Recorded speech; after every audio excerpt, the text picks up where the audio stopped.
राधे राधे, जय श्री कृष्णा। कार्तिक की पूर्णिमा बहुत ही विशेष होती है। वैसे तो कार्तिक का पूरा महीना ही बहुत ही विशेष होता है और स्नान ध्यान के लिए बहुत ही ज़्यादा विशेष माना गया है। इस महीने में, कार्तिक के महीने में दीपदान का विशेष महत्व है।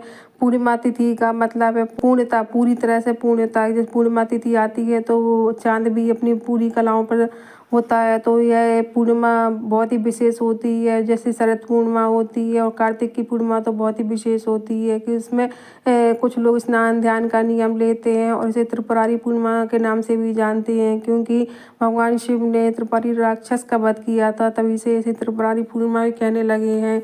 और ये इस व्रत में माता बहनें पूजन करती हैं। अगर कार्तिक के महीने में हमने किसी भी वजह से अगर दिवाली नहीं मना पाई है या कोई या दीपदान नहीं कर पाया है तो यह देव दिवाली होती है। कार्तिक की पूर्णिमा पर कहते हैं कि देवी देवता, सभी देवी देवता गंगा जी में स्नान करने आते हैं। तो पूर्णिमा तिथि पर स्नान का बहुत अधिक महत्व है। कार्तिक की पूर्णिमा पर हमें नदी में स्नान करना चाहिए, पवित्र नदी में स्नान करना चाहिए और दीपदान करना चाहिए। अगर आप नदी में स्नान नहीं कर पाते हैं तो आप घर के पानी में गंगा जल डालकर स्नान करिएगा। ऐसा भाव बनाइएगा कि हम गंगा जी में स्नान कर रहे हैं। और कार्तिक की पूर्णिमा पर माता तुलसी के पूजन किया जाता है, भगवान विष्णु का पूजन किया जाता है। बहुत ही सरल विधि से पूजन कर सकते हैं। सुबह सवेरे आप प्रातःकाल उठ जाइए, स्नान आदि से निवृत्त होकर आप एक चौकी लगाकर और जहाँ पर आपकी तुलसी माता है वहाँ भी पूजन कर सकते हैं। वहाँ पर तुलसी माता को स्थापित करिएगा और भगवान विष्णु भगवान को स्थापित करिएगा। विष्णु भगवान, अगर आपके पास शालिग्राम जी हैं तो आप शालिग्राम जी को स्थापित करिएगा, नहीं तो लड्डू गोपाल को भी स्थापित कर सकते हैं। भगवान गणेश को स्थापना करिएगा, क्योंकि कार्तिक पूर्णिमा पर अगर हमने एकादशी या द्वादशी पर हमने या बैकुंठ चौदस पर तुलसी माता का विवाह नहीं कराया है तो हम इस दिन भी विवाह करा सकते हैं और कार्तिक पूर्णिमा पर भी आप विवाह करा सकते हैं। तुलसी माता का पूजन करना है, क्योंकि यह कार्तिक के महीने का आखिरी दिन होता है कि जो हम पूजन कर सकते हैं। इसके बाद माता तुलसी बैकुंठ धाम को चली जाती हैं। तो जो भी हमने कार्य नहीं कर पाए हैं पूरे महीने, कार्तिक के महीने में दीपदान नहीं कर पाए हैं, दान पुण्य नहीं कर पाया है, तो वो कार्तिक पूर्णिमा पर हम कर सकते हैं। कार्तिक पूर्णिमा बहुत ही विशेष पूर्णिमा होती है। इस दिन में इसे देव दिवाली के नाम से भी जानते हैं। जैसे हमारी दिवाली होती है वैसी ये देवी देवताओं की दिवाली होती है। तो दीप का बहुत अधिक महत्व है। इस दिन वैसे तो 51 दिए जलाए जाते हैं। अगर आप 51 दिए नहीं जला सकते हैं तो आप 21-11 घी के दीप अवश्य जलाइएगा, क्योंकि कार्तिक के महीने में बहुत ही शुभ होता है दीपदान करने का।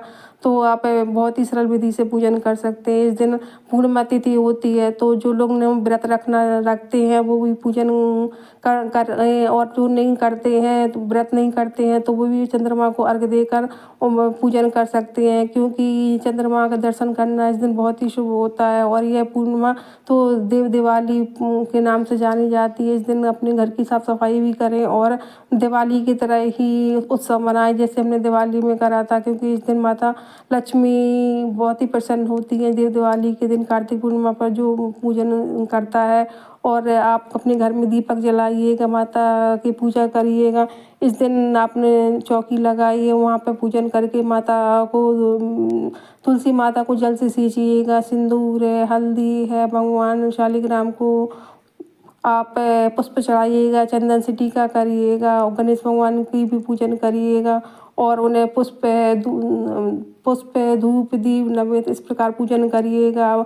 इस दिन खीर जरूर बनाई जाती है तो आप भोग प्रसाद में खीर अवश्य बनाइएगा, खीर पूरी का भोग लगाइएगा, क्योंकि पूर्णिमा की तिथि है तो पूर्णिमा पर माता लक्ष्मी को खीर का भोग लगाया जाता है। इससे माता बहुत ही प्रसन्न होती है। आप छोटा सा हवन करिएगा, बहुत ही सरल विधि से पूजन कर सकते हैं। कुछ दक्षिणा चढ़ाइएगा और इसके बाद आप आरती करिएगा।